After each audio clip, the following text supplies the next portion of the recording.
Can someone give us a prayer? Irene, give us a prayer. Okay, humble yourself and we pray. Oh Lord Father, one thank you for this moment. One thank you for bringing us together today to study today. We pray that you will be with us from this time until the time we finish. Let us be able to understand what teacher is going to teach, and let us be able to remember it in our school when we go back. We pray that you guide us, be with us. We call upon your Holy Spirit to be with us, to be with everyone, oh Lord Jesus Christ, and to guide our teacher who's going to teach us. In Jesus' name we pray. Amen. Amen. Okay, thank you so much. So what we are going to do, someone was asking, why don't we go through items? But I want to tell you that physics deals with the facts. So once you know the facts, the items are not very difficult. You can attempt any item for as long as you are equipped with the facts. So number one priority is to ensure that we have the content on our fingertips. So content is key. Then how to attempt that one, we can always talk about it, how to go about items, question approach, or how to score highly. That one we can always talk about it. But once you are equipped with the content, physics becomes very easy. So that's why we ensure that you are equipped with the work. At least by the time you go back, you have covered at least a full chapter.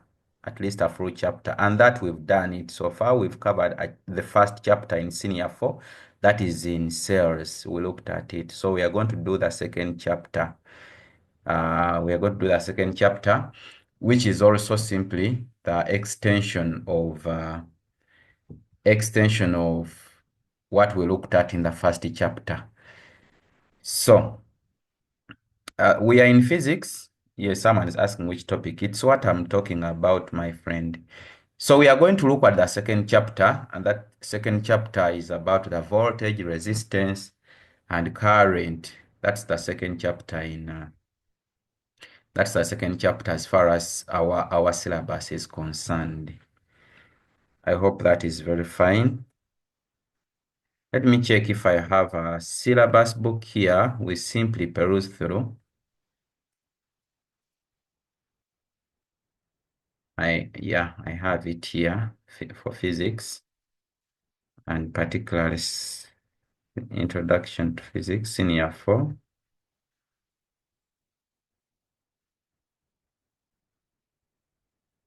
Senior 2. Okay, Senior 4 is here. Introduction to Current Electricity, Term 1.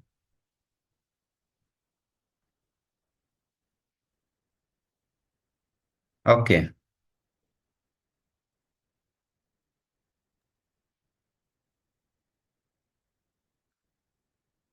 Let me start from this. Let me share. As we are waiting for our friends, this can work as a very simple review of what we looked at last time to relate with what is in the syllabus or what the syllabus requires. So this is the chapter that we've looked at in the previous or the past 2 lessons. The chapter 1 or topic 1, Introduction to Current Electricity. So the competency, you should appreciate that electric current is the transfer of charge through conductor either by electrons or by ions. Understand what is EMF, that is the very first learning objective, or uh, the learning outcome, and also understand that cells convert chemical energy into electrical energy, producing current, and also the force needed to create a flow of current in a circuit. I think we looked at that, how chemical energy is converted into electrical energy, producing current. And we also talked about the work that is done to transfer a charge from one point to another within a cell. We said that is EMF. Understand electric cells. Understand that electric cells are very useful, but have their limitations. Yeah, we looked at that. We looked at simple electric cells and how they are set up. Then we have understand the nature of electric current, its sources, what makes it flow around the circuit, and how it is measured. How it is measured, we shall we shall we shall we shall have more of it in the second chapter, but at least we know how it comes about. We saw that once you succeed in having electrons being transferred from one point to another, automatically current flows in the opposite direction. So the reaction that takes place in the electrolyte in the cells with the electrodes constitutes the flow of electrons from one electrode through the connecting wires to the other. So when electrons successfully transfer from one electrode to the other, automatically current flows from the opposite direction, and that creates what we call a circuit. Is that okay? Know that some materials are electrical conductors and others are insulators. Okay, I don't know whether we looked at that, but I think so. Insulators and conductors, I think we looked at that. Conductors, ones that are able to conduct electricity. Insulators do not conduct electricity easily. Recognize and understand and apply the knowledge of series and parallel arrangement. Okay, this we are going to look at it. This we are going to look at it in the second chapter. Appreciate the circuits may be represented as circuit diagrams consisting of an agreed set of symbols. Okay, so this we are going to look at it in what we are going to study today. Basically, from part D, I think from part D up to G. That's what we are going to look at. That's what we are going to look at in our session today. Let me disable those people who are disturbing us. Kali, that's basically what we are going to look at. But otherwise, if time allows, we may go into the second chapter, electrical resistance, how it is measured, its relationship. Okay, that is if time allows. But now let us have a few things here.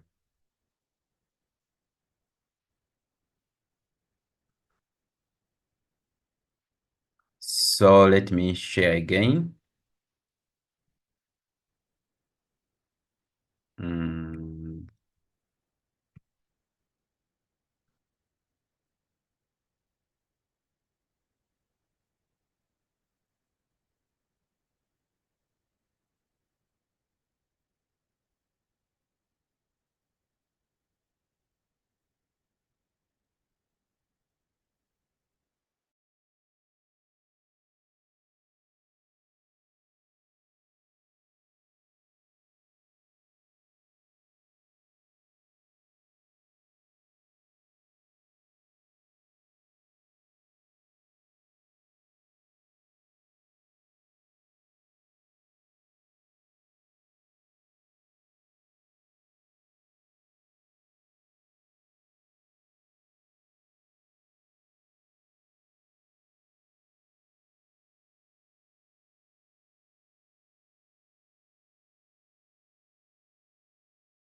Okay. Thank you so much for that quick response, making me the host again. Thank you so much. That has been very good. Kali, we are looking at another session today, and that's a very simple one. and a very interesting one, that is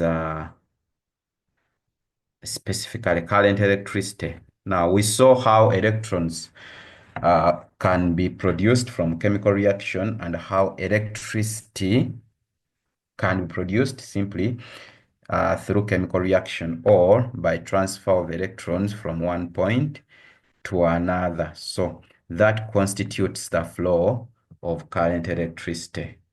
Is that okay? Now let us look at current electricity and particularly current. So we learned the flow of electrons.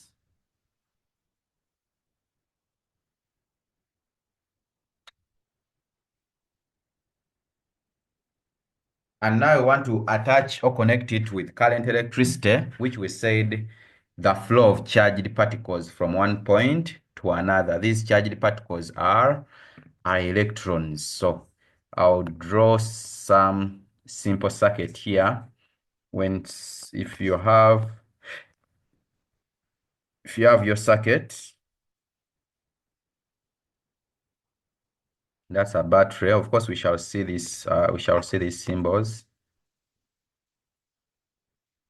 and then maybe you have a bulb here and a switch.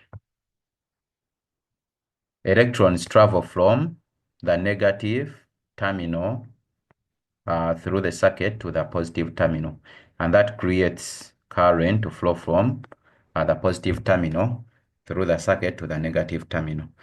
So the transfer of these charged particles from one point to another is what we call current electricity.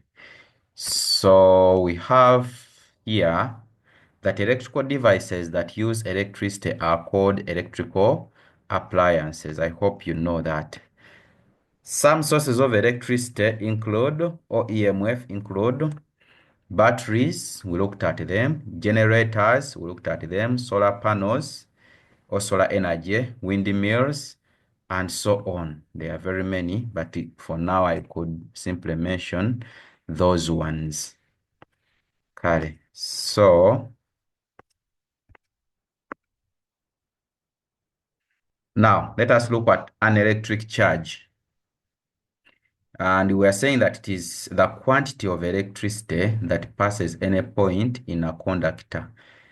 The quantity of electricity that passes any point in a conductor, the SI unit, is the coulomb. Yeah, coulomb was a name of a person. So maybe to note something very special, when you are writing the units of charge and you want to write it as a single letter, then it should be a capital C. But if you want to write coulomb as a statement or as a word, you begin with a small c. That's something I want to emphasize here. Now, what's a coulomb? We have a definition here. Is the quantity of charge that passes any point of a conductor. Remember, we talked about a conductor, something that allows electricity or current to flow through it. So a coulomb is the quantity of charge that passes any point of a conductor in 1 second when a current of 1 ampere is flowing. Yeah, we shall understand more what that statement means. So electric current, we are saying it is the rate of flow of charge. Yes, we've talked about charge. And now if charge flows through a conductor for every second, then that flow of charge for every second or per second is what we call electric current. So electric current is given symbol I, capital I, and it is given as charge out of T, the flow of charge per second, or the rate. When they say the rate of flow, rate in we simply interpret it as something over time. So the rate of flow of charge per second, or simply the rate of flow of charge, that is electric current. It is measured in amperes. You remember I told you when you want to write it as a word, you start with a small letter but as a symbol, you write it as a capital letter because this belongs to the name of the person. This is how we write units for names of individuals. For example, when you want to write coulombs, you can write capital C, or you start with a small c and write it as a word in small letters. So, current is the rate of flow of charge, or simply charge divided by time. I told you we learned what charge is. That okay? So uh, we have it here. I'm going to give chance for some questions. Okay. Anyone, let me respond to one or two questions if they are there.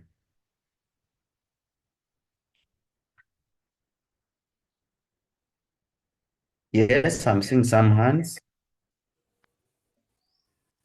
Yes, please. Good afternoon, sir. Hmm? Good afternoon, sir. Good afternoon. Teacher, your speed. I'm Speed there. Yes, the screen is Mm, some of us we are noting some points. Oh, okay. I'm going to reduce on that on that. Good afternoon, sir. Good afternoon. I beg your pardon on the definition of a column. Okay, I'm going to repeat. Another one.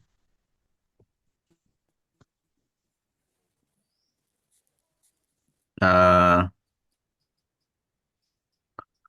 Read for me some Martha. I think there was Martha. Who else? Those I chose.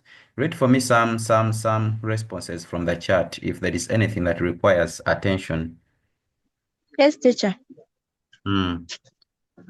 Teacher, I was kindly requesting for you to help me understand why current flows from the positive to negative and electrons from negative to positive. Okay. Mm-hmm. Another one. Excuse me, Yes. like Hmm. I'm confused on electric current. Okay, Hmm. there's some statement made about electric current and just current, like the definition of current. Hmm. Yeah, so I'm still confused. Okay.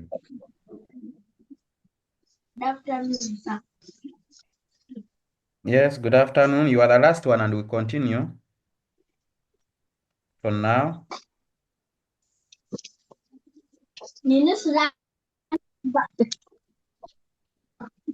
Yes.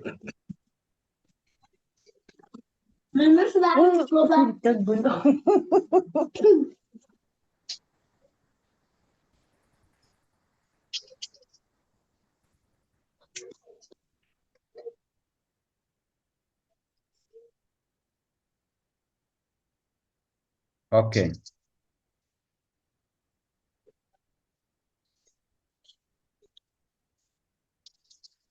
Kale, let me respond to a few. Now, like I said last time, that I share this with Mr. Kaziba. It is always shared in the WhatsApp groups, so you can always find the information there. Maybe you can take note of a few things, but we may not wait for a lot of time for people to write. So just pay attention. You'll get the full notes. Is that okay? That is one. Maybe to go back a bit and talk about electric charge. Yes, electric charge. Because for those who attended our previous lessons, we saw how electrons uh, come about from the chemical reaction, how electricity is produced. And when we talk about electric charge, is the quantity of electricity that passes any point in a conductor. You know, when we have electrons flowing through any circuit, whereas we see it as electrons, but it is actually enabling electricity to do what? What we see as electricity and all that it does, it is simply the flow of electrons from one point to another. So electric charge facilitates electricity to flow. Is that okay? So anytime you see electricity passing from one point to another in a conductor, just know that in that conductor, what is there is electric charge. They are charges. They are charges. Is that okay? Now this one brings me to someone who asked, why does electrons flow from negative to positive and then from uh, current flows from positive to negative? So the answer is very simple. The answer is very simple. At the earlier stages of the study of electricity, there was a gentleman whose name was Benjamin Franklin. Benjamin Franklin studied the flow of charges. Now, by that time, of course, technology wasn't as advanced as now. By that time, his study focused so much on positive charges that actually negative charges do exist.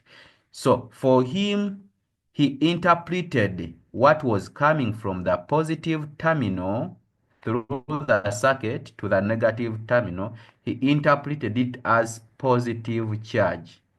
Positive charges. And then his conclusion was that these positive charges that come from the positive terminal to the negative terminal bring about what we call conventional current. Bring about what we call conventional. The word is conventional current. So, scientifically, or globally, we came to know that these positive charges that travel from the positive to the negative are the one that constitute to the flow of electricity.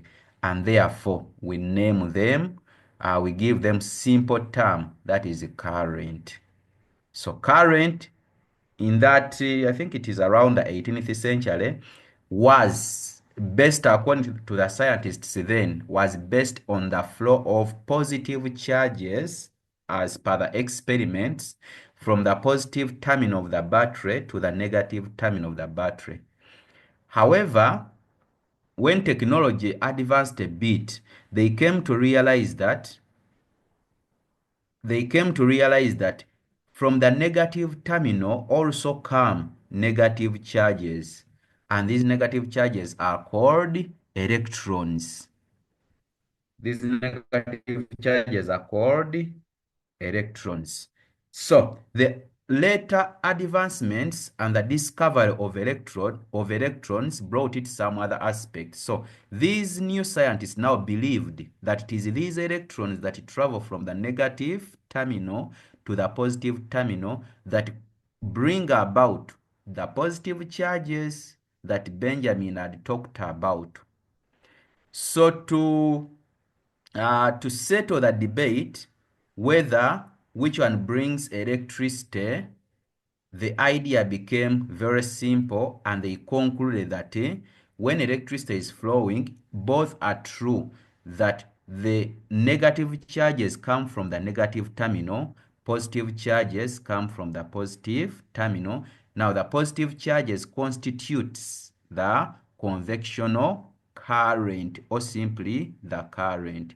But this current cannot happen until the negative charges come from the negative terminal. So that's where, or that is the origin of the sense or the scientific explanation that when electrons come from the negative terminal, current comes from the positive terminal. So it was the first it was convectional currents that were discovered as a result of positive charges from the positive terminal. But later, after discovery of electrons, they realized that actually, as these positive charges travel from the positive terminal, also negative charges travel from the negative terminal. So both constitutes current, but current flows in one direction, and that is in the direction of the positive charges. Have you picked something?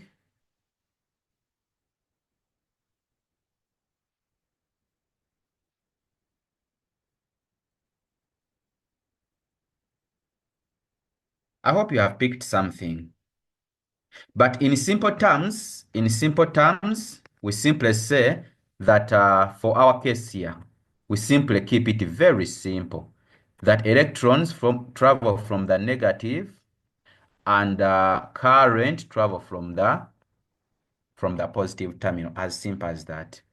But I've given you the history where it came from. Okay, so the flow of electricity is as a result of electric charge. That's why here we are maintaining electric charge, because the charge can be a positive charge or can be negative charge. Negative charge, these are simply electrons. So, but whenever there is flow of charge in a conductor, then that constitutes electricity that we see and all its effects. So these charges are given the SI units, which are coulombs. Is that okay? So what is a coulomb then? If charge relates to the quantity of electricity that passes any point in a conductor, then what happens when that charge is just 1 coulomb? So that is the quantity of charge that passes any point of a conductor in 1 second when a current of 1 ampere is flowing. But we're going to understand this one better from the definition of current. Is that okay? From the definition of current. That's why the other time I said we shall come back to that. Current is the rate of flow of charge. Rate of flow of charge. Every time charge flows, every time, not the statement, every time charge flows, we expect electric current to flow. Is that okay? So if there is no charge, there is no current. That's why we are defining current as the rate of flow of charge. In other words, charge can be given as current times time if you make charge the subject. So what happens if current is 1 ampere and time is 1 second? Charge is going to be 1 times 1, which is going to be 1. 1 watt, charge is measured in coulomb, 1 coulomb. So from this we can define a coulomb. What is a coulomb? A coulomb is the quantity of electricity that flows through a conductor when a current of 1 ampere is flowing for 1 second. That's when we get a coulomb. Is that okay?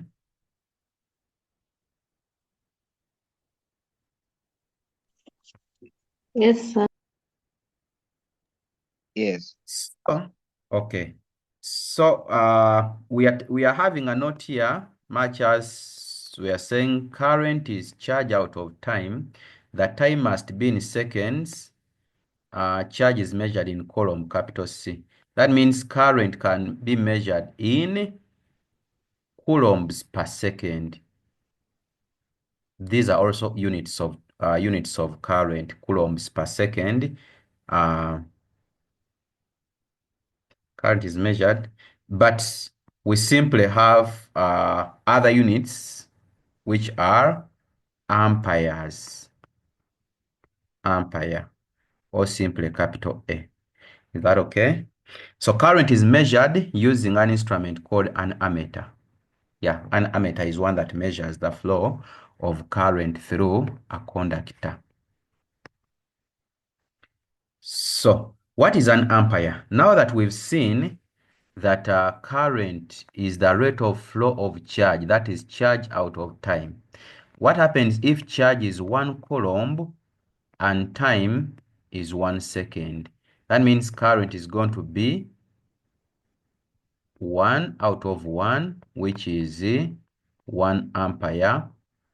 And we've seen that it can be 1 ampere, it can be 1 coulomb per second. So when does current become 1 ampere? Current becomes 1 ampere on two conditions. Condition number 1, charge must be 1 coulomb. Charge must be 1 coulomb. Condition number 2, time must be 1 second. That's if you are to get 1 ampere. So how do we define an ampere then? An ampere is the constant current when a charge of 1 coulomb flows in a conductor in 1 second. So that's how we define 1 ampere. Remember, amperes are SI units of current.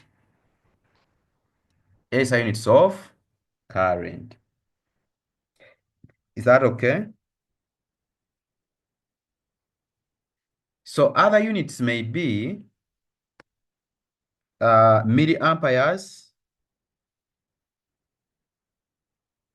Other units of, because current is measured in amperes, but other units can be milli. Milli means times 10 power negative 3, or simply 1 over 1,000. That's what milli means. So milliampere is like you have times 10 power negative 3. Microampere, this letter is micro. Microamperes times 10 power negative 6. That okay? So those are other SI units, but I think for our level, we shall always have amperes, as simple as that. Let us have some questions to try out here. A current of 6 amperes flows for 2 hours. Remember, we have to convert the time to seconds. 1 hour has how many seconds? 1 hour has how many minutes? 60 minutes, and 1 minute has 60 seconds. So that means our time becomes 300. Our time is 2 times 360, which becomes what? 72 seconds, 7,200 seconds. That okay? So then we can get our current first, then we can get our charge from current times time. Remember where it comes from. We said current is the rate of flow of charge. When you cross multiply,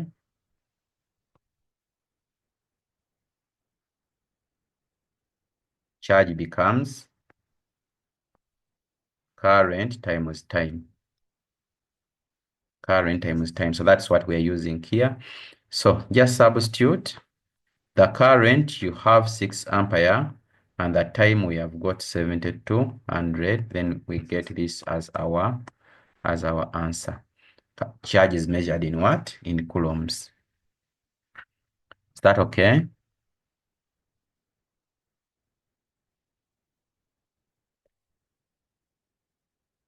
Yes.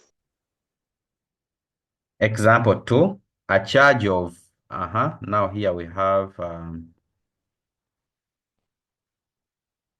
a charge of 225 coulomb, 50 coulombs flows in 25 minutes.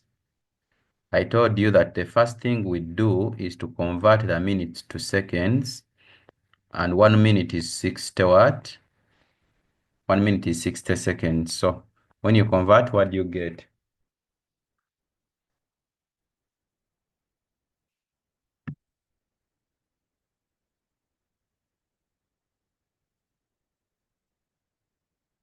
Mm-hmm. 1,500 seconds.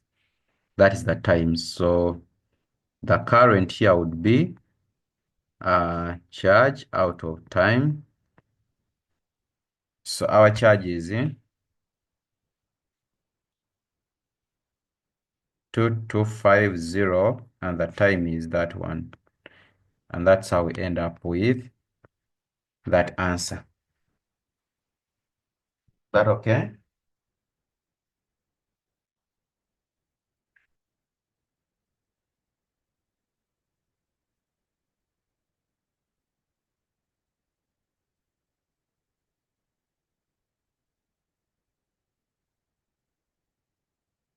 Okay, so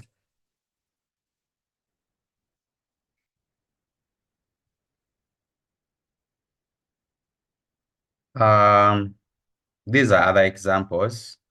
What happens if the current is 6 milliampere? Milli, I said, means times 10 power negative 3, or simply 6 out of 1,000 amperes. Then the time is 2 hours. The 2 hours is the same as 2 times 60 minutes times 60 seconds. And that is 7 to 100 seconds. So that means the current, we are on example 3. That means the current would be, we have the current. That means the charge would be current times time, 6 times 10 power negative 3, and the time is 70 to 100, which you come to get 43.2 coulombs. 0.2 coulombs. Is that okay?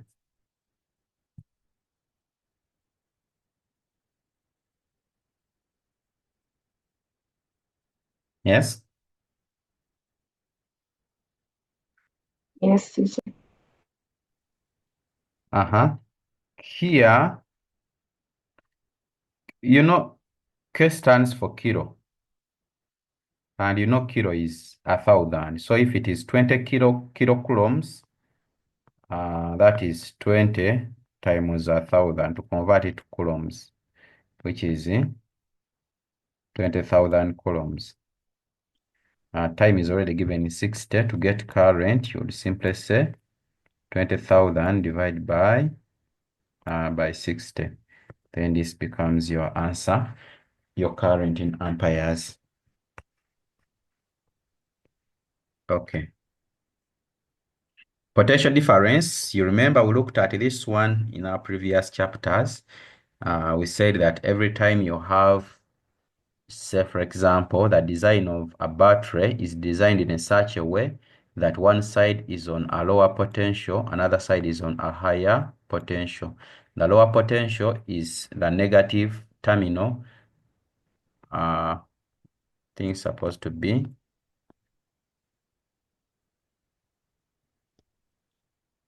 this are positive. So the lower potential is the negative terminal, the higher potential is the positive terminal. Then the difference between the two potentials is what we call the potential difference. In other words, simply the voltage of that dry cell. Is that okay? And you know that if you connect a wire, then maybe connect a bulb.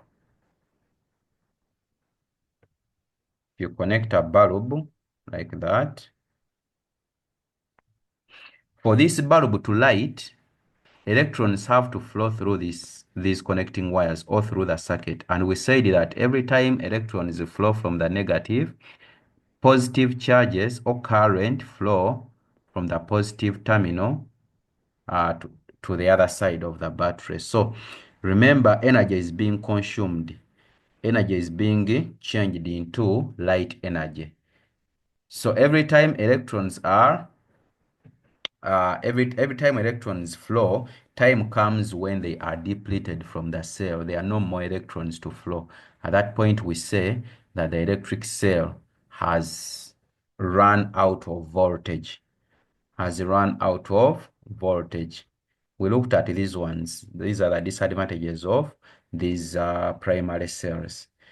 But otherwise, we are maintaining that voltage can be still there for as long as we have a negative potential and a positive potential, so that the difference in the potentials is what we call the potential difference. For as long as there is potential difference, charge can be transferred from one point through the connecting wire to the other point. And that flow of charge is what constitutes electricity that enables the bulb to light. Is that okay? So this is the work done when one coulomb of charge moves between 2 points. I think I've talked about that. Any question?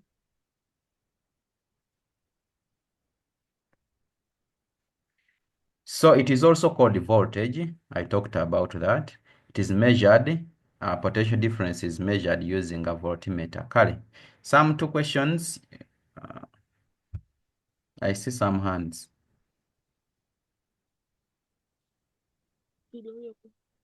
Hmm? Yes, please.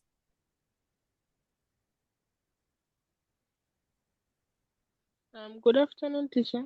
Good afternoon. I'm requesting that on the part of calculation, you were like we should convert the minutes to seconds. But then I'm like, why do we convert those minutes to seconds? Why wouldn't we just leave them like that? The SI units of time is seconds. The standard international units of time is seconds. Is that okay? So we have to convert to seconds.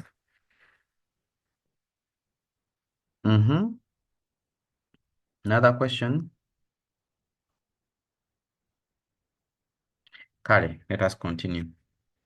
So, measured using a voltmeter, the SI unit of potential difference, SI unit of potential difference is volts. Volts come from the name volta. Volta. Teacher, Yes. I'm requesting. I'm sorry to return you back, but I'm requesting you to help me repeat example 4. I never understood it well. The last one. This Yes. one. Okay. Yeah. Okay. What happens when charge is 20 kilo coulomb? You know, kilo means 1,000, like a kilogram of sugar. So, because kilo means 1,000, here we shall multiply times 1,000, then coulombs. So charge would be 20,000 coulombs. I know time is already in seconds. I don't need to convert it further. So to get current, I would say to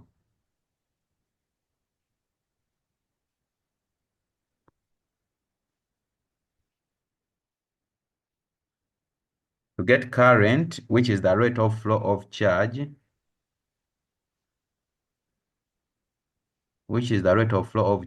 or charge out of time, that current is going to be the charge which we got as 20,000 seconds. No, 20,000 what? Yes, sir. That time is given as 60 seconds. So you get your answer as that. So it can be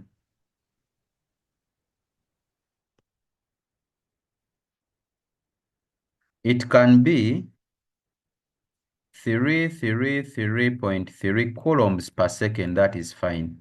But we said that you can choose to use coulombs per second for the essence of current, or you can use amperes. Is that okay?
Is that okay?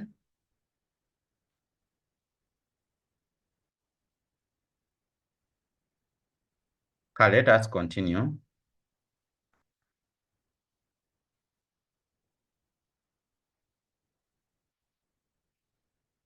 So we are looking at the potential difference.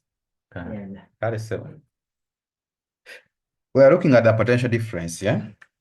And we say that it is measured using a voltmeter, and it is also measured in volts.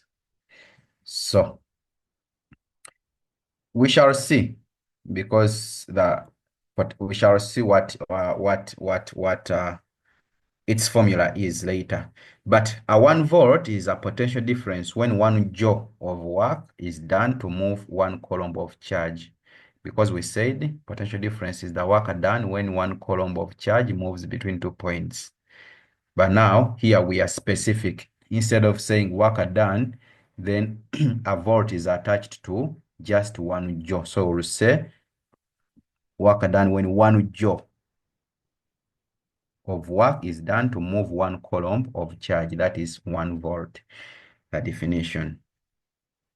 We talked about electromotive force last time, and we said this is the transfer of charge in a cell, in a circuit in which a cell is connected, or simply the work done per coulomb of charge by a cell. Is that okay? It's not different. It's not so much different in applications from the potential difference or from the voltage. That's why its units also are volts.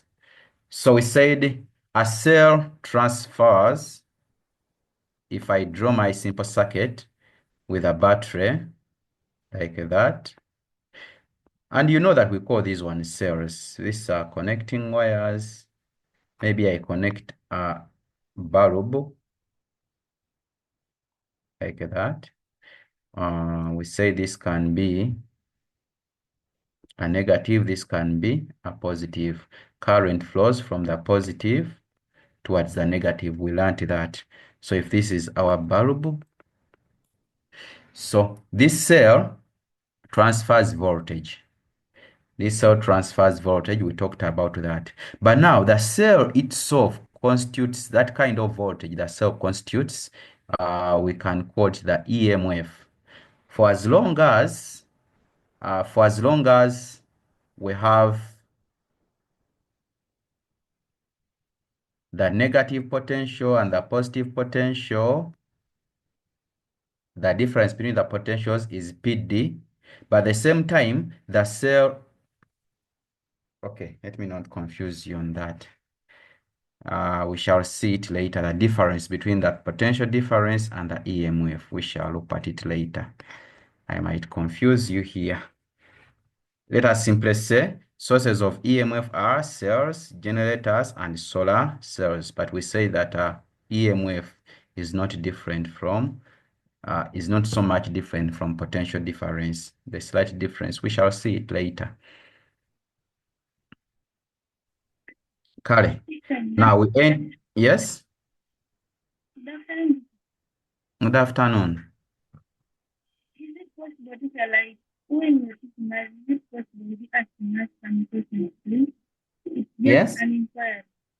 Is it possible when you're teaching, you be asking us also some questions so that we can a bit think? Because just continuing, it's just a humble question. I'm not getting you.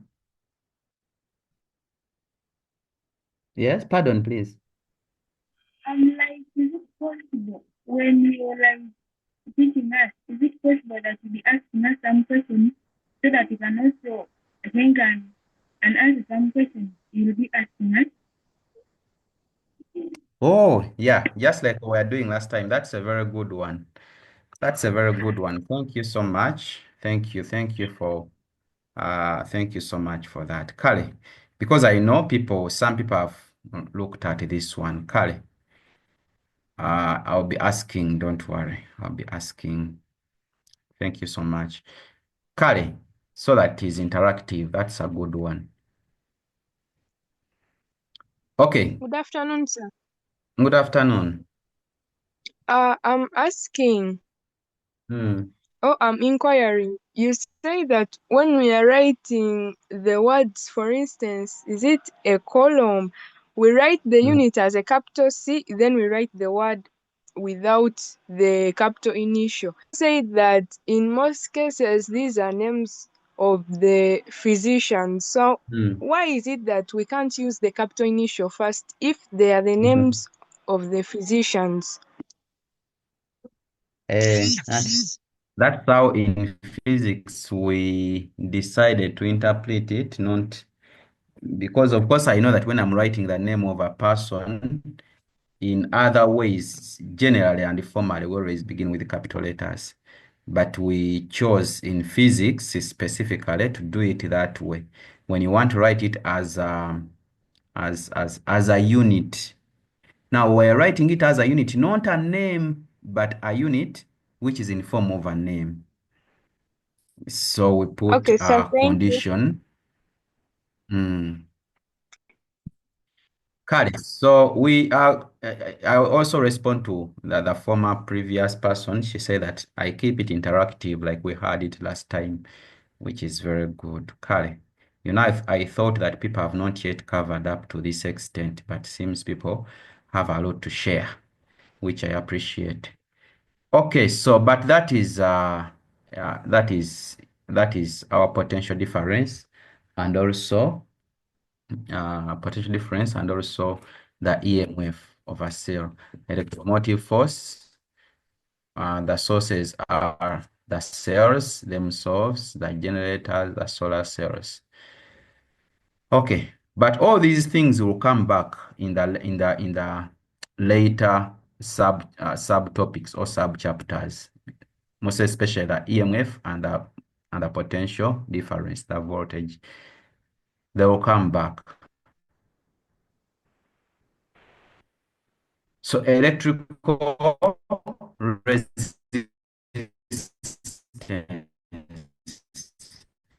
Now, this one brings out something very important. I've been giving an example. Internet is unstable. My data is on. Kale, let me share again.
So I'm saying, thank you so much. I'm saying that if this is my electrical circuit, a very simple one, it has the source of voltage, which is our battery. A battery has a positive and a negative.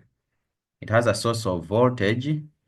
Then this, we've kept saying that there is electrons that when they travel from negative to positive, current travels in opposite direction. But now let us stick to current traveling from the positive to the negative.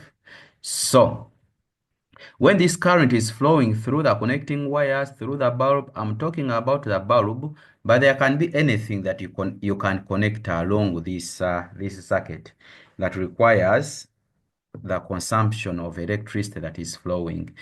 So whichever you've connected gives hard time for the current. Current doesn't simply flow through. Why? Because along the way, the electricity is consumed by anything that is connected to the connecting wires. If it is a bulb, remember, we have energy that is given out as light energy. So because of that, you expect that somewhere the path for this electricity is not smooth. It finds resistance. It finds resistance. So the resistance in this case can be as a result of anything that is connected along the way of this current. So sometimes this resistance can also be the connecting wires themselves, though we make sure that they are made with very low resistance. But anything connected in the path of current or electricity resists the flow of electricity. The magnitude of resistance differs from differs between what is connected in that circuit. So that takes us to a simple subtopic here, which we called electrical resistance, the opposition to the flow of current. Is that okay?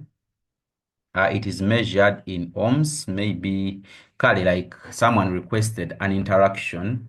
Who can throw more light on electrical resistance as far as electricity is concerned?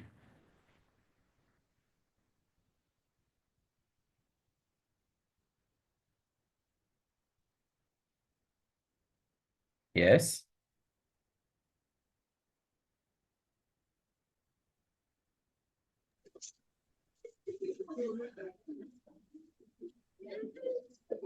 Good afternoon, sir. Yes, sir. Just me, I had a question. I'm not throwing more light. You said that the electrical resistance is like when you try to fix some wires within the current of the electricity. Not so. Okay. What is the question? Yes. What is the question?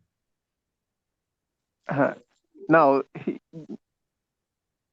here in town, some people try to fix the wires on these electric poles. Is that the electrical resistance? Oh, okay.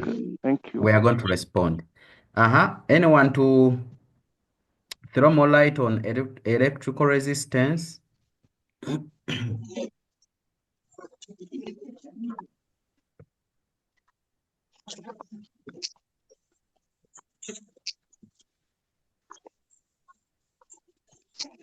Yes, good afternoon, sir. Good afternoon. I would like to talk about electrical resistance. According to what I know about electrical resistance, like it depends according to the thickness of wires connected. Like when you look at the wires the electricians use for loading electricity, it's very different. Others use like 12 millimeter squared, but when they're using for light, they use 1.5 millimeter square. That means when you use those wires having like 12 millimeter squares, they're having like a higher amount of resistance than those for bulbs. Yeah. Okay. Okay, thank you so much. So, at least for now, we know that electric current flows for as long as you've connected your circuit well from the positive terminal using connecting wires to the negative terminal. Along the way, on the connecting wires, you can connect anything that requires electricity. But we are saying that when when current flows from the positive terminal to the negative terminal, it's not a very smooth journey. Along the way, this current or this electricity meets some resistance, and that resistance is as a result of things that are connected uh, on these wires. So that resistance to the path of electric current is what we call electrical or electric resistance. Yeah, just like you are traveling somewhere and you find a lot of things that resist you on your way. Even electricity, when it is flowing through connecting wires, there is some resistance in it. And this resistance, we said, can be as a result of the appliances that you connect to the flow of electricity. For example, when electricity is flowing and along its path in the connecting wires, you connect a flat iron or you connect a bulb or you connect anything that consumes electricity. That is, in a way, constituting resistance to the flow of this electricity. So that appliance, we call it a resistor. We call it a what? A resistor. Though these appliances are designed to have much lower resistance so that more electricity can be allowed to flow. Is that because when resistance is so high, it means little current is going to flow, and therefore you will not get the desired outcome of electricity. So anything that resists the flow of current in a circuit, we call it electrical resistance. So we measure electrical resistance in ohms. Ohm was also a person, but when you are writing it as a unit, in full, you begin with a small letter. We talked about that. But when you want to write it as a symbol, write it as uh, uh, that ohm, ohm, or micron. So this is the symbol for ohm. That okay? That's a symbol for ohm. So ohm, maybe I'll pick some formula from what we are going to look at. Potential difference is given as current times resistance. That's a formula. We shall look at it.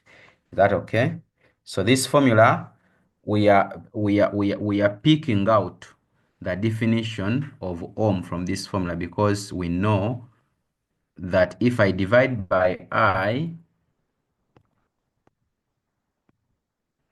okay, if V is equal to IR and I divide by I on both sides by I, it means resistance alone is going to be the voltage out of I. And remember, voltage, I said it is simply the potential difference across 2 points or between 2 points. So, if resistance is measured in ohms, what happens if voltage is 1 volt and current is 1 ampere? And current is 1 ampere. Let me write it here well. I've just said that voltage, the formula for voltage, we shall see this one in details. Formula for voltage is current times resistance. So that means if I choose to make resistance the subject,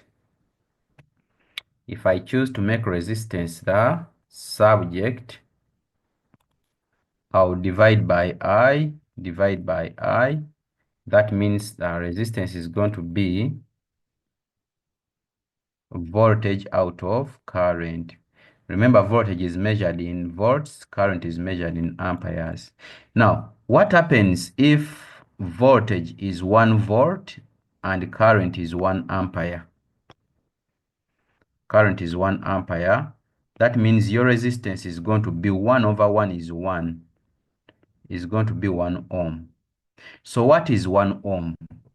1 ohm, from what we've just seen, 1 ohm is the resistance when a current of 1 ampere flows under a potential difference of 1 volt. Is that okay?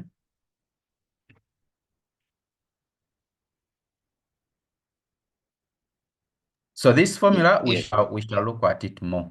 We shall look at it more because that is now the Ohm's law, but we shall look at it later.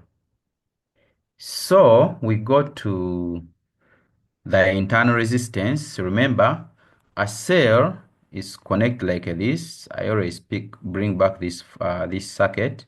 Connect an apply negative and then positive. Current flows from the electron flow from the negative, whereas current flow from the positive.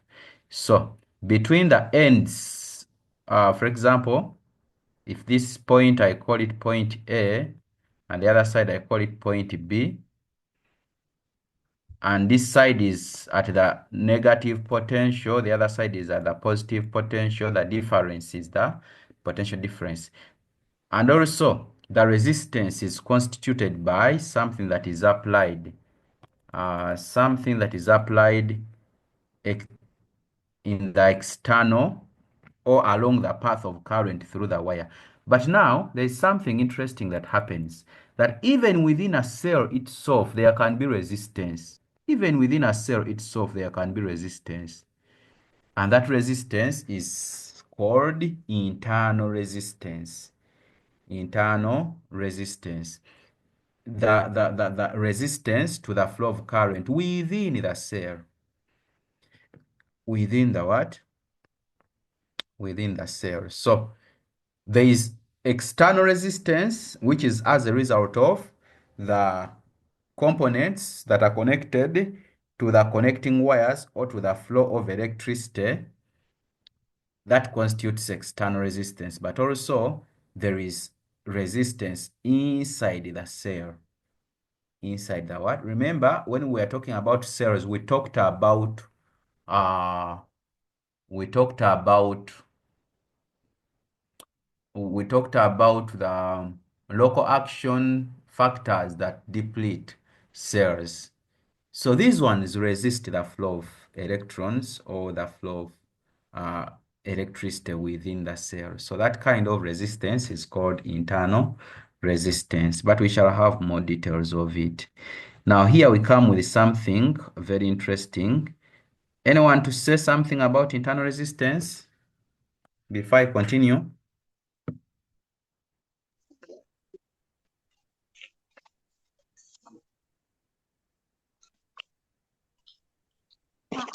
Anyone to say something? Excuse me, sir.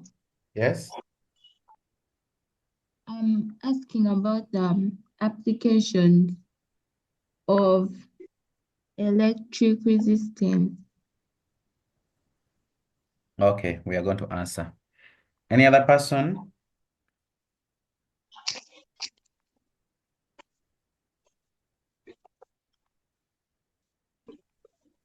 Master. Yes. Good afternoon, Master. Good For afternoon. me, you have teaches that opposing internal resistance opposing to current flow inside the cell. It means that it can cause energy loss. Okay, thank you, sir. Welcome. I think internal resistance is opposition to flow of current by its electrolytes and electrodes. And in doing this, like the other person said, it causes energy dissipation as heat and also a drop in voltage, and therefore it reduces the voltage and EMF and increases the resistance in a cell. Yeah, that is true.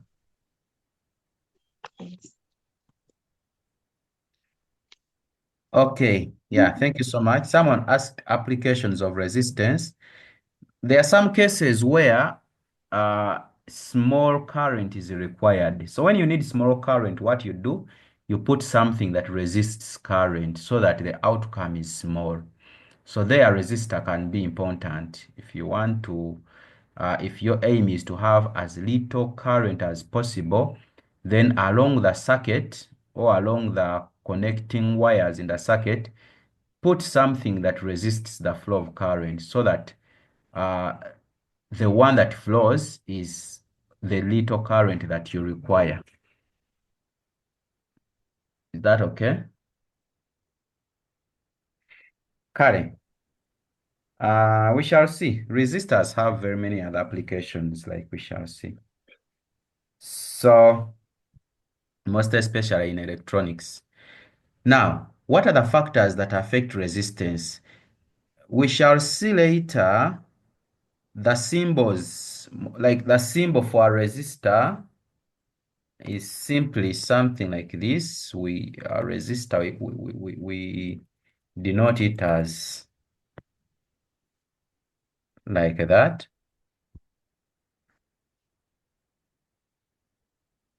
But remember, I've told you, it's not just a box like that. A resistor can be any electrical appliance that you connect in the path of electricity. It is capable of resisting current flowing. Resisting doesn't mean that no current is flowing at all. Depending on how this appliance resists electricity. Some appliances are designed to have very little resistance that almost all current can flow through. Whereas others, in their design, they have very high resistance that little current passes through. So the symbol for resistance in simple cases when we are doing our physics is simply that, and we give it a letter, capital R, to show it is a resistor. So that's a resistor. That's how we show a resistor. A box, a rectangular box with, now these ones show the direction of current, that current is flowing through that resistor. Some resistors can vary. Some resistors can vary. We call them variable resistors. The resistors that vary, that you can choose to adjust its resistance, they are called variable resistors. They are given by that symbol. Sometimes they are called rheostats. They are called rheostats or variable resistors. Sometimes they are denoted as this, something like that. Yeah, but for now, let me pick out the first one, that a resistor is simply, we can just denote it as that. That's a symbol for resistor. So what are the factors that affect resistance? Number one, resistance is proportional to length. What does this mean? The longer the conductor, the more the resistance. The shorter the conductor, the less the resistance. That is factor number one. And when we are talking about conductor in physics, for simplicity, we can mean conductors, but resistor can be anything. Okay, so we are talking about the factors that affect resistance. The longer the conductor, the more the resistance. That's what the first statement means. The shorter the conductor, the smaller the resistance. So factor number one is the length of a conductor. Length of a conductor affects resistance of that conductor.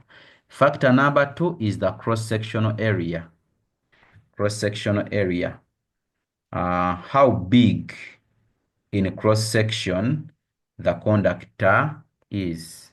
For example, if I'm talking about it in as a cylindrical conductor like that. Compare these two. They are of the same length, but different areas, different cross-sectional areas. This is area 1, this is area 2. So which one do you think will have, and here we are saying that the bigger the area, the smaller the resistance. That's the condition, or that is how we interpret that. That resistance is inversely proportional to the cross-sectional area. It means when this one increase, this one decrease. So compare A and B following this condition. Which one has a smaller resistance?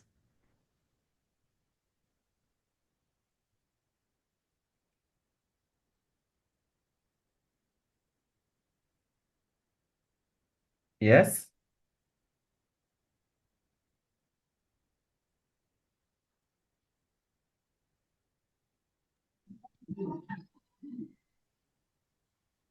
Good afternoon, sir. Yes, good afternoon. Okay, for me, I say that B has a smaller resistance. So following this condition, B will have a smaller resistance because its area is big. Its area is big. Therefore, it will have a smaller resistance. So that is condition number 2. Condition number 3, or the factor number 3, is resistance of material increase with temperature. Yes. So when the more the temperature, the more the resistance, and vice versa. The more the resistance, the more the temperature. That's why someone talked about when resistance increase, there is energy loss. How do you notice that that there is energy loss in a conductor or in an appliance? When you touch it and you feel it is becoming warm or hot, that is energy loss. And that's as a result of resistance within that appliance. That okay? So the more the temperature, the more the resistance. And then, of course, here we are talking about the nature of material. Nature of material, a conductor. A conductor has a lower resistance compared to an insulator. When you connect wires on a piece of wood, no current will flow through. So the nature of material is also very important because wood has 100% resistance to current. So, but conductors like wires, they will allow current to flow through them, though not allowing current 100%, but they conduct electricity. So the nature of material is also very important. So from condition 1 and condition 2, let's pick out 1 and 2 for some emphasis. Let's say I pick out that and I pick out that condition. I join them into one equation. I say resistance of a conductor depends on length, or is directly proportional to length, but also inversely proportional to area. That is how I combine the first one and the second one. You must have done this chapter in mathematics, variations in mathematics. So we are combining direct variation and inverse variation. So if I'm to put a constant of proportionality, that constant of proportionality is given as that. Yeah, it is like that. I'm specifically choosing that later. That later is given, its name is rho. You normally use it to indicate density. But now we are bringing it back to represent something very special. So that is the constant of proportionality, rho. It is called electrical resistivity, that constant. Electrical electrical resistivity. So resistance can be given as that electrical resistivity times the length of a conductor divided by cross-sectional area of a conductor. So that's in physics, this is a very powerful formula. It's a very powerful formula that you should take note of. That okay? Teacher, Hmm? is it possible, like, what if I explain factor for us, good conductors of this conduct Yes? resistance? Yes? Okay. What if I Mm. explain factor good conductors like metals have a lower resistance compared to the bad conductors? Will it make sense that we abide by those? Mm. I think there you are explaining this part, nature of material. I'm trying like, is it possible for, is the explanation like matching that factor or abide by the explanation given? Yeah, that one that explanation, good conductors allow flow of electrons compared to bad conduct or compared to insulators. That is in factor number 4. That's the nature of material. Okay. Hmm? Is it what you're asking? Excuse me. Yes? Yes, Like please. when do we use this formula? R is equal to BL over A. When do we use R is equal to that one? Yes. Yes. This one means rho. That's a Greek letter. It means rho, and we said it stands for electrical resistivity. Electrical resistivity. It is a constant of proportionality that we've substituted for the proportionality constant. Of course, when do we use this formula?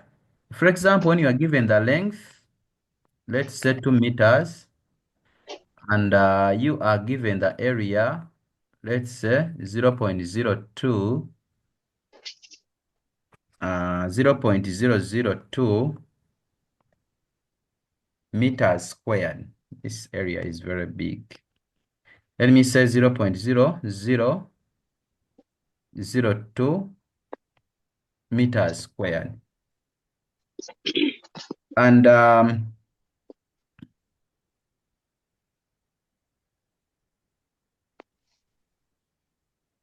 let's say we have resistance, which is 5 ohms. You can find electrical resistivity by substitution, by simply substitution. So to find electrical resistivity, you will substitute in our formula. 5 is equal to electrical resistivity times the length, which is 2 meters, divided by the area, 0.0002. So if I divide by 1 here and I cross multiply, that means rho times 2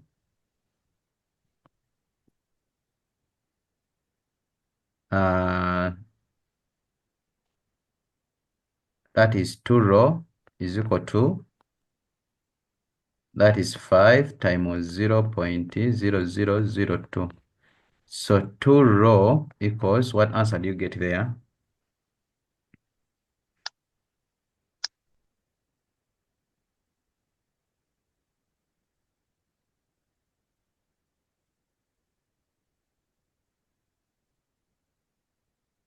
Yes? 0.001. So if I divide by 2, divide by 2, then rho becomes 0.0005. So the question is, what are the SI units of rho? What are the SI units of rho? Okay, that one we are going to look at it. In other words, what I'm what I'm saying here is that depending on what the question requires, if a question requires that you find resistance when you have when you have electrical resistivity, you have the length and the area, you can actually determine the resistance of that conductor. Is that okay?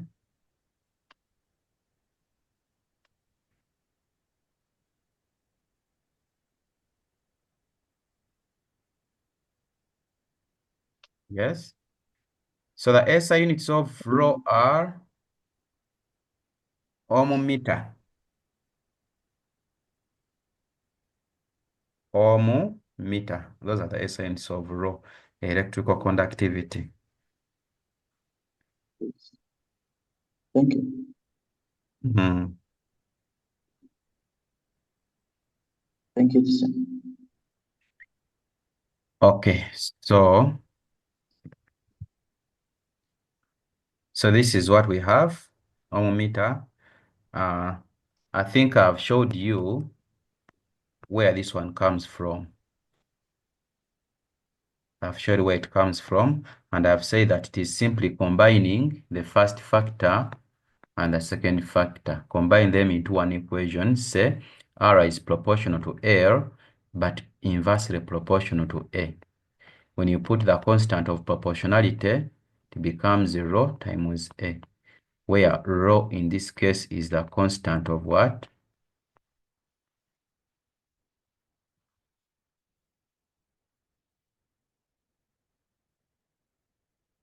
The constant of proportionality. Okay, so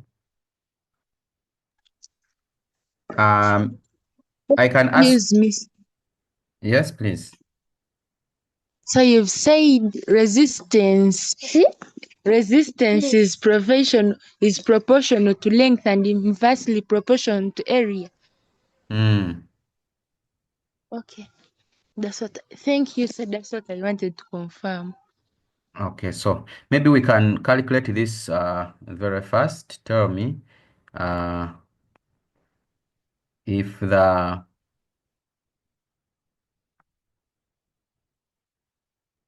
if resistance is 10 meter, the length of a conductor is, let's say, 10 meter, and the radius, let's assume it is a cylindrical conductor, like that, cylindrical conductor.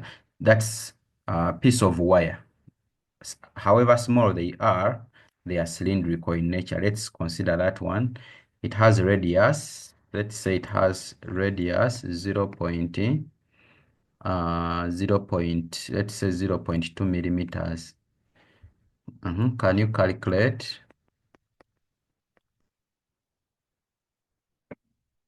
the electrical resistivity?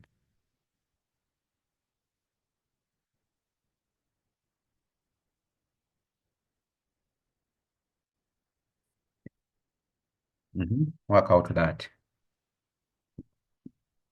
It's a substitution of, you first find area, of course. Area is pi r squared. But convert the radius,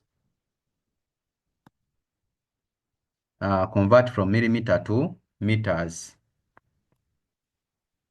You divide by what? By 1,000.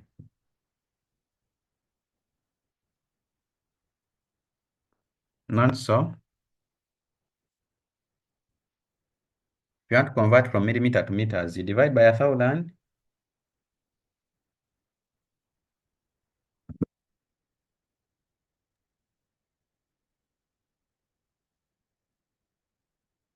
Which is 0.0002 meters. So can you work it out and tell me? You can use pi as 3.14. Work out.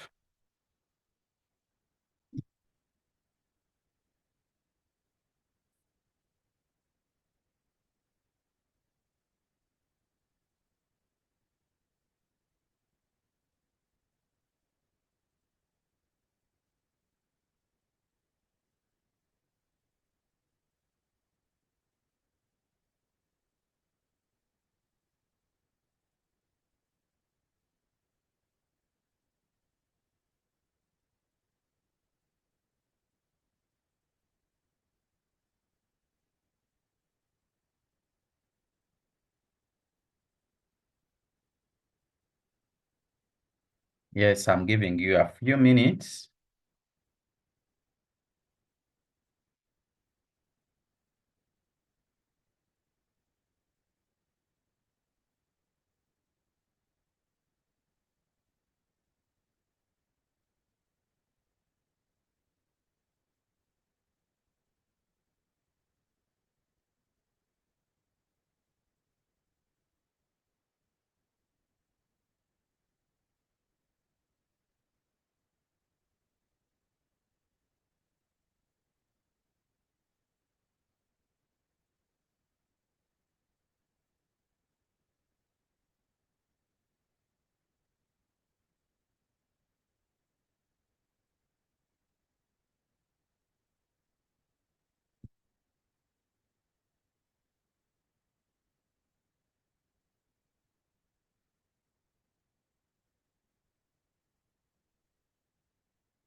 Good afternoon, sir.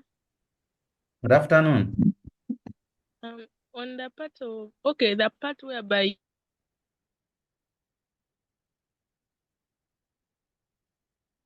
you drew two Whereby? cylinders, meaning you drew two cylinders That what? where you labeled one A, another one B. So I didn't understand that one. We are comparing the areas. So the bigger cylinder has a bigger cross-sectional area compared to the small cylinder. Therefore, the bigger cylinder, the area with a bigger cross-sectional area has less resistance compared to the cylinder with a smaller cross-sectional area. Okay, thank you. Mm.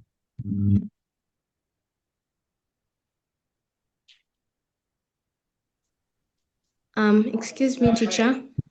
Yeah.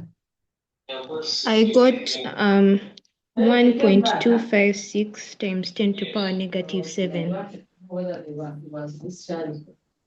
Okay. Others, you got what? Maybe someone can check for me in the chat. Do we have some responses there?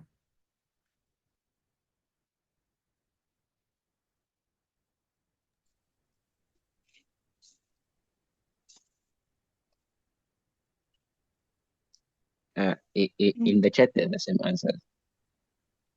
Same answers. Which one? 1.256 times 10 to power negative 7.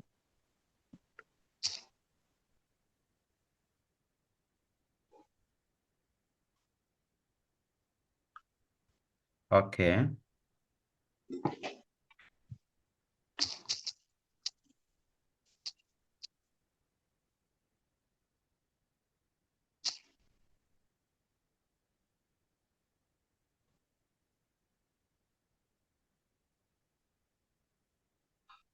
Okay.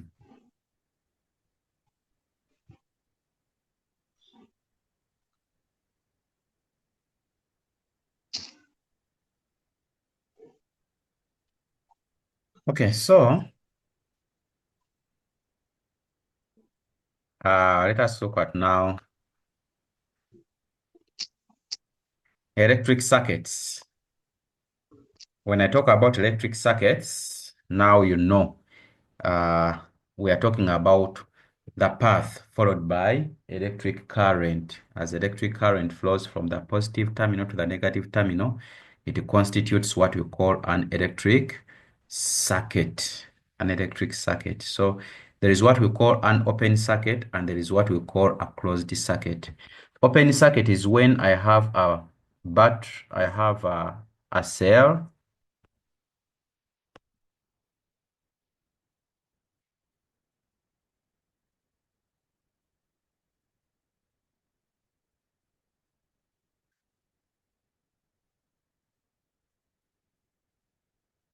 I have a cell.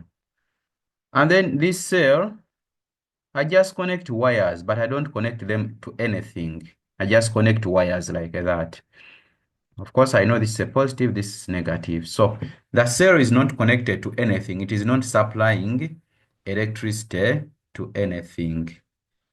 So because of that, current will not flow. We call that one an open circuit. An open circuit. But cases where the cell is connected to something,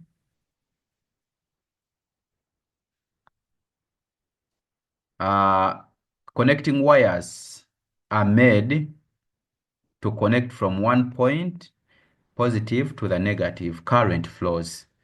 Current flows. We call this one a closed circuit. We call this one a closed circuit. Is that okay? We call that one a closed circuit. Now,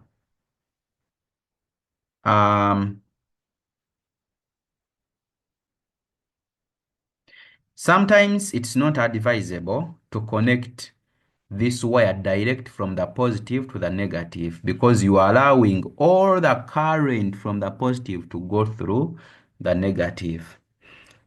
So when you allow all the current to go from the positive to the negative, it will cause a short circuit because there is nothing that resists that current. But ideally, we expect that you connect some like appliances and so on. You connect them along the path of electricity.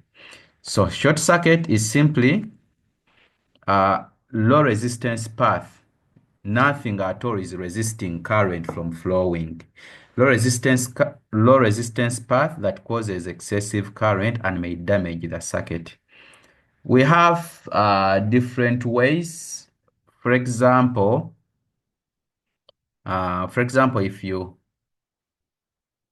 if you have your battery, yeah. In fact, I've simply said it that if you just connect direct from the positive to the negative direct, that means all the current coming from the positive will go through the negative. There's no resistance at all. So that low resistance path creates excessive flow of current, which may damage the entire circuit. So it causes what we call an electrical, a short circuit. So, but also something interesting happens that when you connect a battery, say you connect it to a certain resistor like that. That okay? Now, you connect somewhere along that point, connect a piece of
Okay, sorry for that. Let us wind up.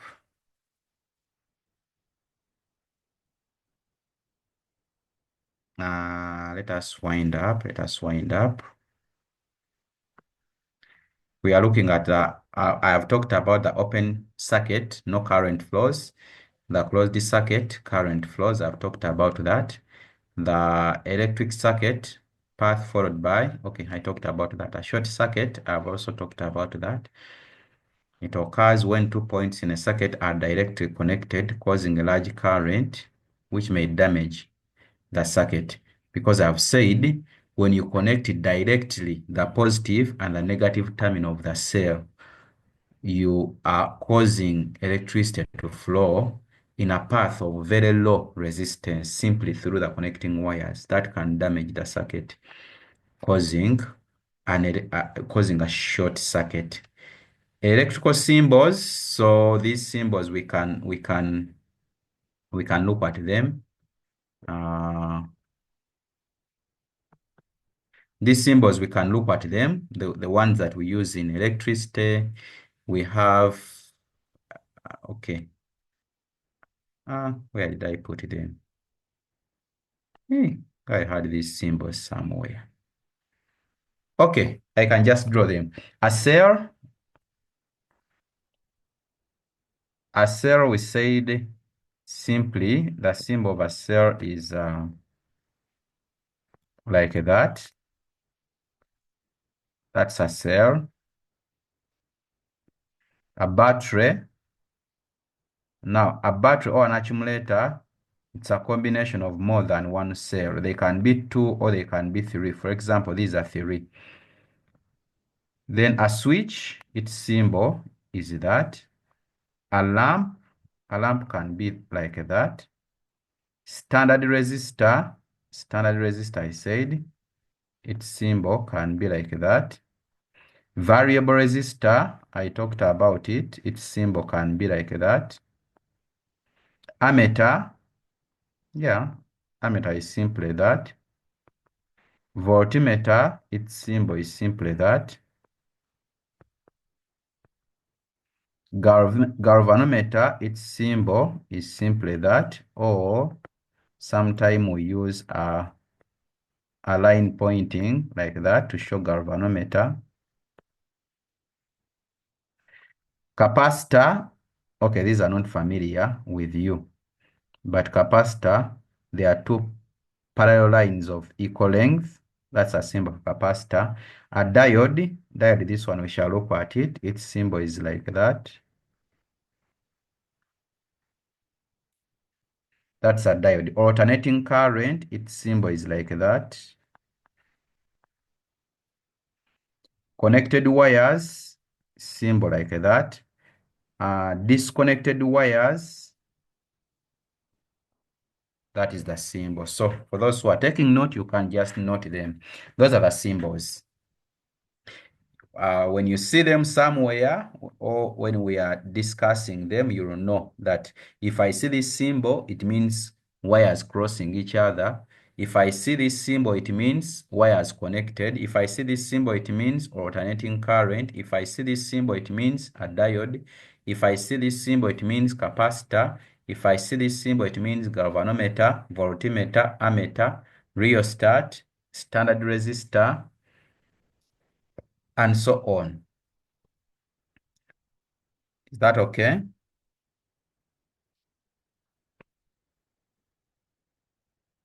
All together?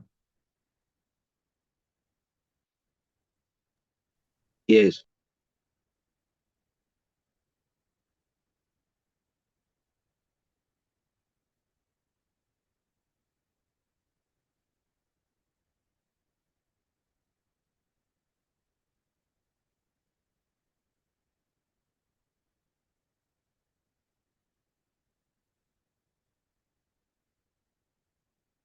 Okay, now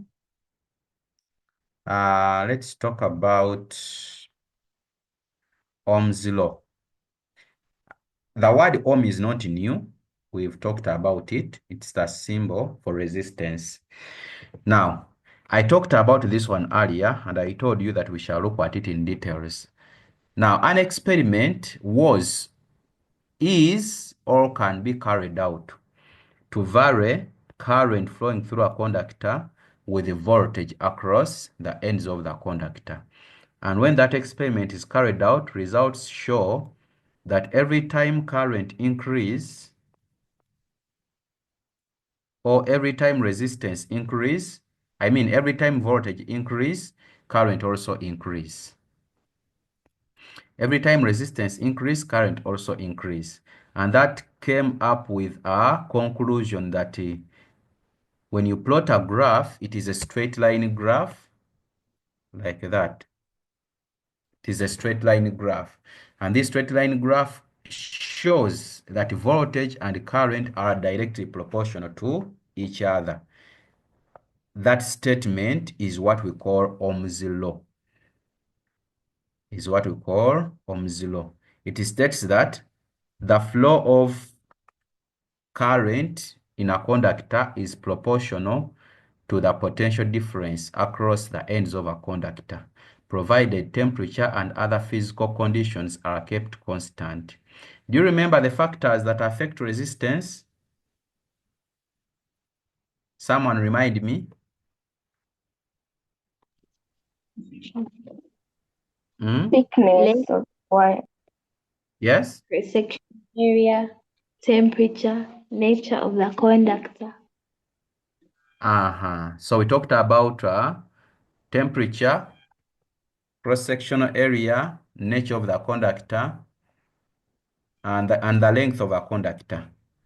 But here we are saying that if you vary voltage and current, and you keep temperature and other physical means, the physical means we are talking about are the length of a conductor, the area of the conductor, provided they are constant.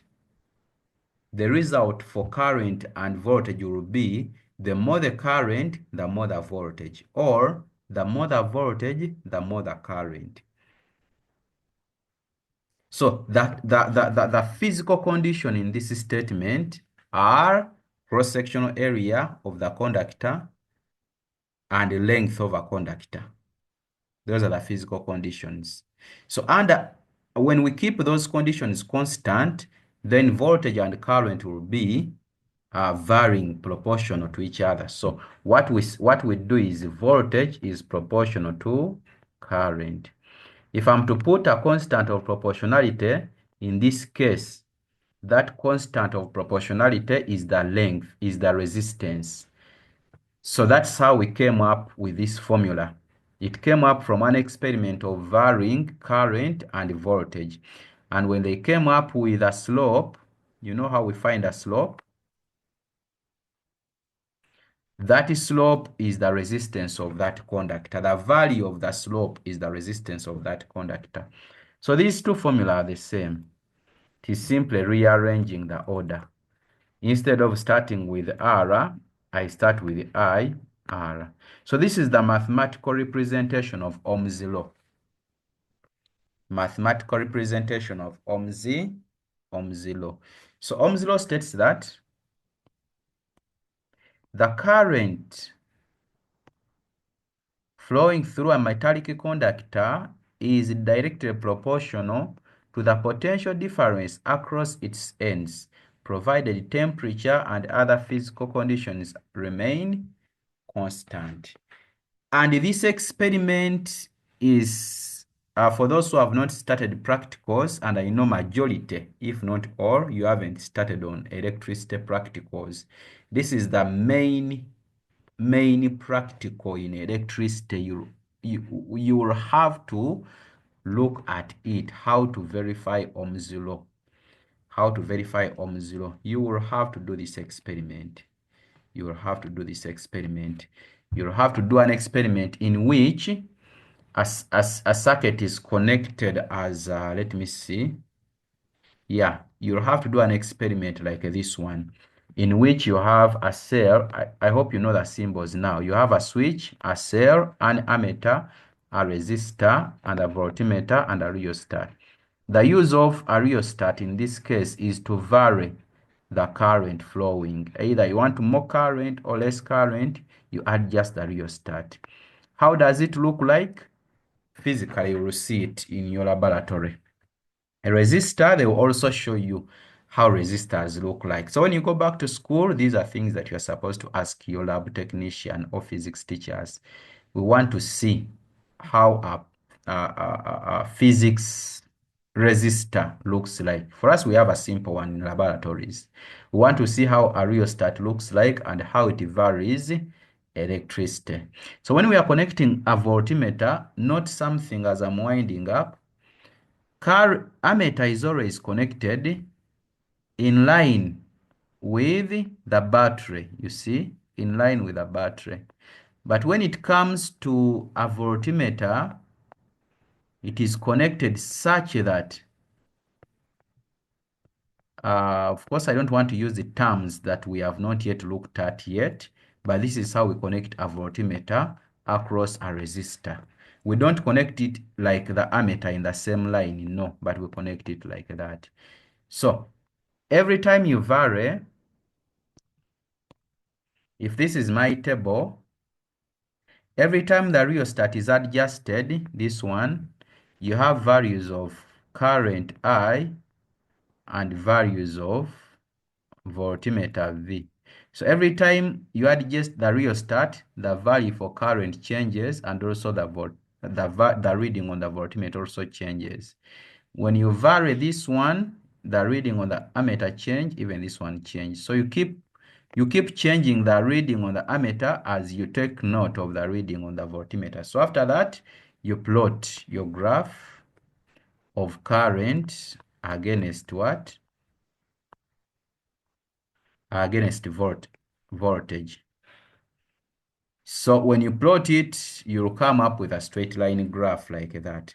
The straight line graph gives you two things. Number one, it gives you the verification that voltmeter is proportional to current, which gives us the Ohm's law equation, which I can rearrange as IR, a very important equation in electricity. But also, this can give us the value. It can give us the value for the resistance. By taking the slope, you can get the value of R. You can get the value of R. So,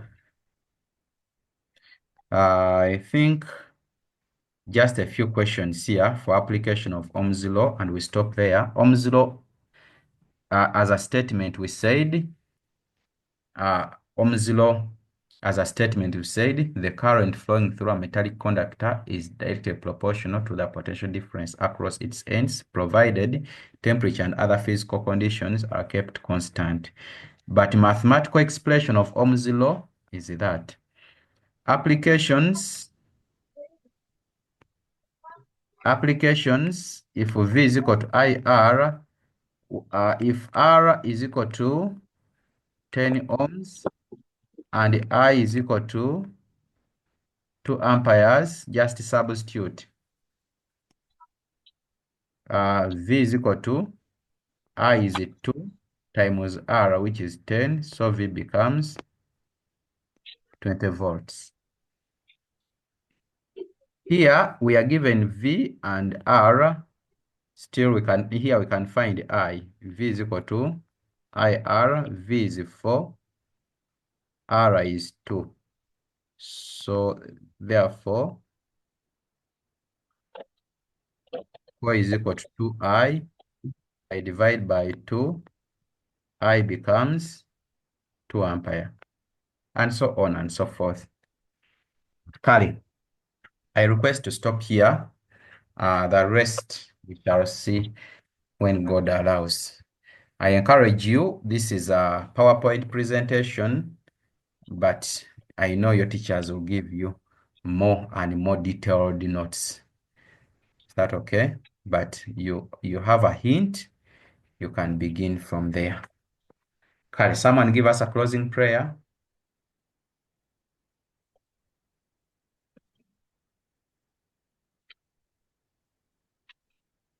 Yes?